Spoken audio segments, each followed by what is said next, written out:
Okay, so we've now moved our way to the next road access.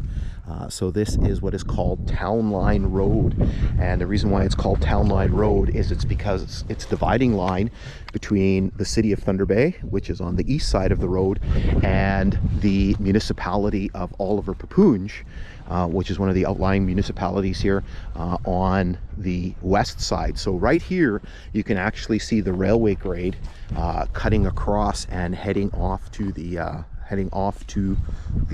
west. And so where we are here is we're in a place called Baird, and so Baird is one of the small little communities here in Oliver-Paipoonge. There was quite the community here at the time. And so there used to be a school, there still is a church, and so right over here, just right there, is St. Augustine's Church. So it's a Roman Catholic church.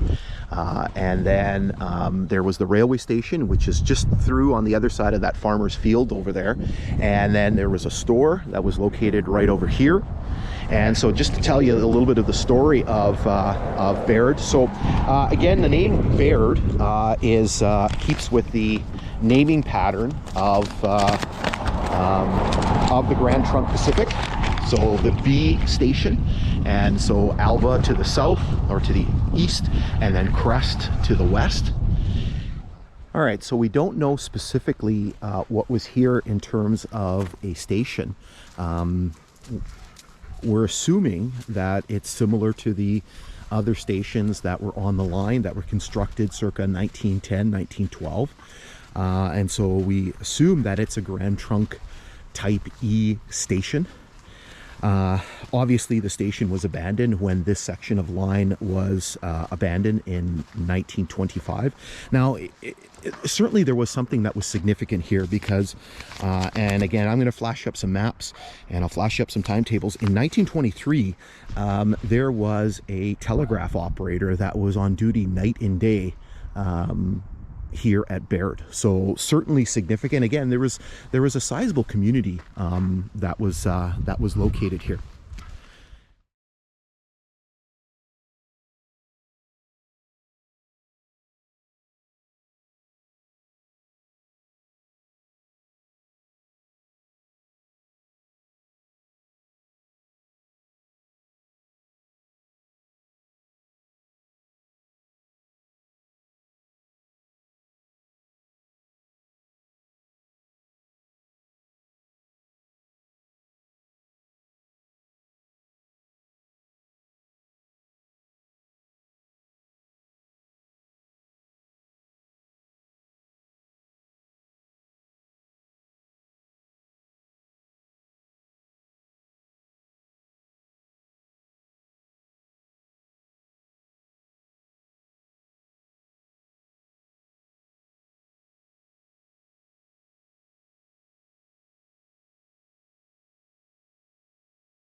Okay, so what we're going to do is we are going to turn off and then we're going to make our way over to the next road, the next access road, so that we could take a look at some additional sections of the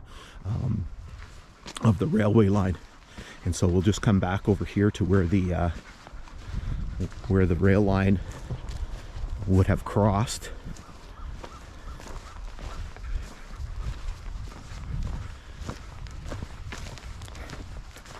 And so again, we'll just sort of point out where the station was located. So the station would have been just farther ahead there. I don't know if you can kind of make out, there's a copse of trees, and just behind it there, sort of where the next tree line is right where the station would have been. All right, so we've moved our way over to the next road that bisects the railway line, which is called Nicholettes Road, here in the Municipality of Oliver-Paipoonge. So you can see the grade here going back towards the east in front of us. You can see the nature of the area here. It's kind of a very low, sort of very swampy area. I'm sure it wasn't particularly easy to sort of build through this location. So this part here is we're just kind of on the side here. This part is another section of private property here. But if we work our way across the road,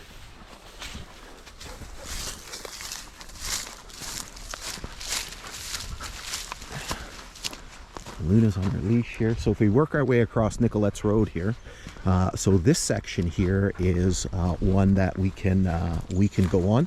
And so if I pull Luna over here, Luna, come here, and I unhook her, and then we're gonna go this way.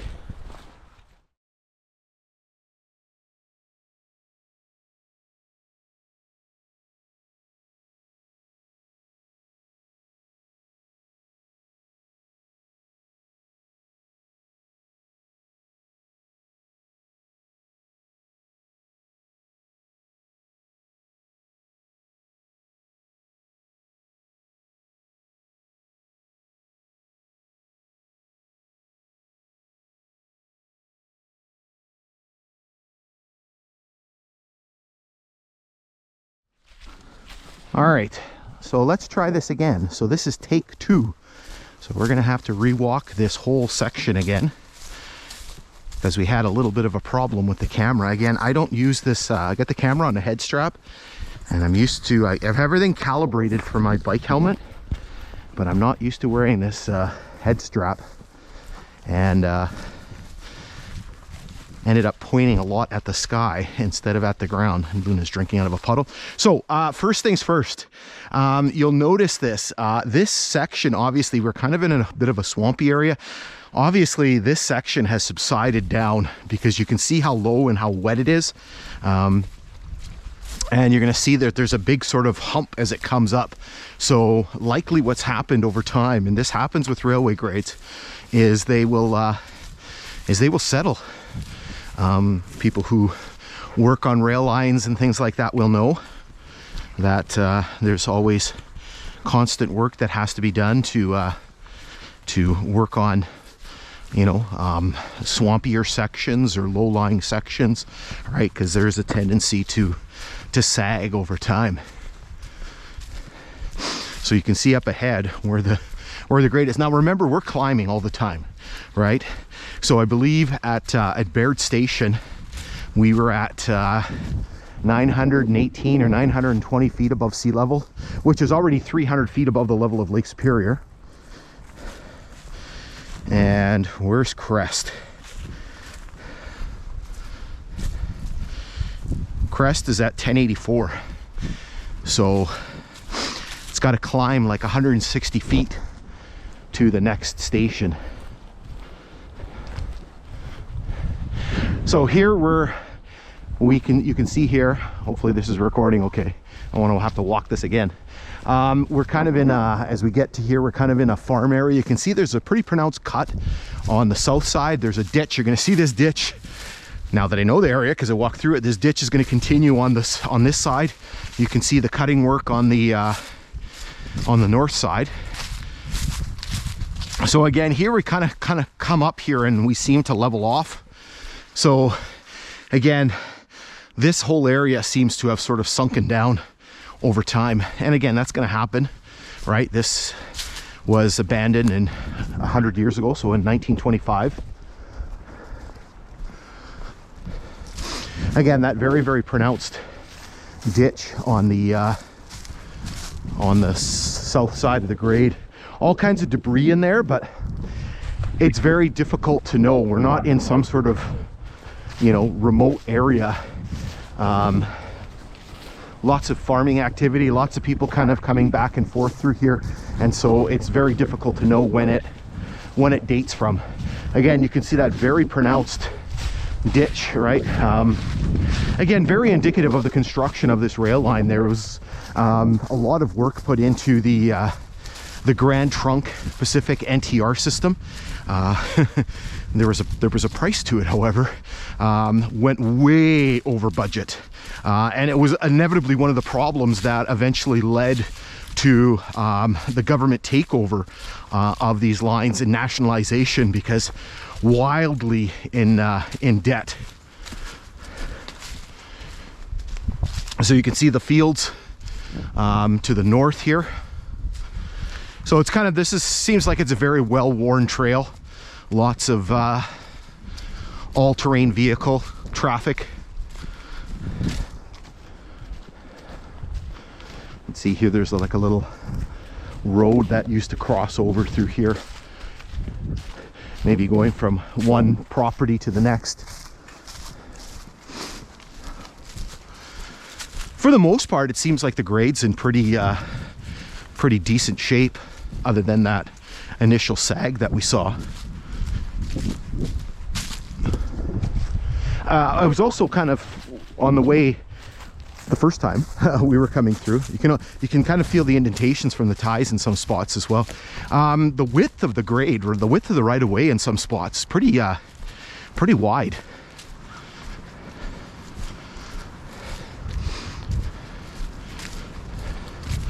Beautiful April day today. We're not yet out of April.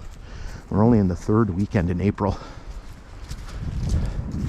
so we have some time to go before it's the 21st today. This is again very unusual that we're out this early. A couple years ago, so 2021, we were out early. The snow went away rather quickly. This year we didn't get a ton of snow. We actually got more precipitation in March and April than I think we got all winter. It was like literally by the end of March all the snow was gone, and then we got a dump of snow. We got like 30 centimeters of snow, and it took a couple of weeks for that to go away. And comparison to the last couple of years, where it just seemed like the snow did not want to go away. Last year we didn't do a railway hike. We probably could have done some stuff closer to town, but we didn't do any, we were out on the Kinghorn. We didn't do any hikes until the second week in May. So here I was talking about the width of the railway grade. Pretty wide here. Again, you can see kind of a low-lying area to the north here. It's all sort of swampy. Beaver's been busy on this side, and again you can continue to see that ditch on the south side. Again, so there was a lot of work and a lot of effort put into this line. One of the things we were looking at when we walked through the first time is we were looking for culverts. There's actually a culvert that would have been probably here. I'm guessing maybe an old wooden box culvert. You can see the beavers piled up debris here to dam the water off. So you can see how it's sort of all collapsed down. So probably a wooden box culvert that's just fallen apart over time. The neat thing on this line, and again, synonymous with it, is the culverts. So particularly in the area closer to Thunder Bay, lots of concrete work. And so there's these really neat concrete culverts, and they were done during the Canadian government railway days, so 1915 and 1919, and they're really neat to see. And I was hoping to see one on this section here, but didn't see one. Still hoping that this video is going to turn out. I don't want to walk this section again, because I'm wearing my ultra stylish, I don't know if you can see them, got my rubber boots on. No idea what I'm going to encounter. As we saw, it was a little bit wet back there. Don't want to be slopping through the muck with hiking boots. I don't like wet feet. Again, you can see that very well defined ditch on the south side.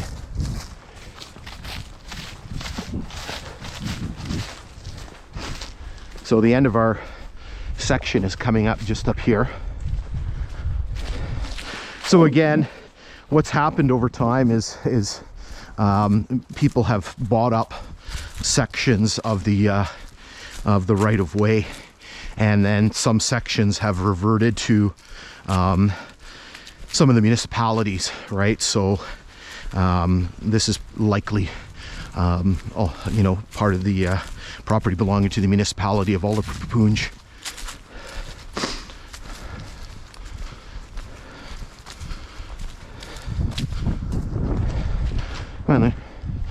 So the end of our section is just right up here. Again, it's always nice to try to get out and do these hikes in the springtime. You know, there is a problem with wetness. Like I said, it's not too bad this year because we really haven't had a lot of precipitation, so the ground is pretty dry. But everything's all pushed down, all the brush.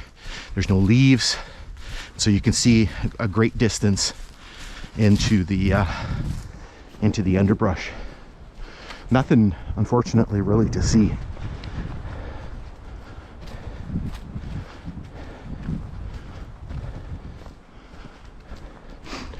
There was a section years ago, this was back in the 90s, I remember coming across a telegraph pole closer, I don't even remember where I was, closer to Crest, so to the west of here. I remember coming across a telegraph pole, and there was a couple of clear Dominion 42s on there.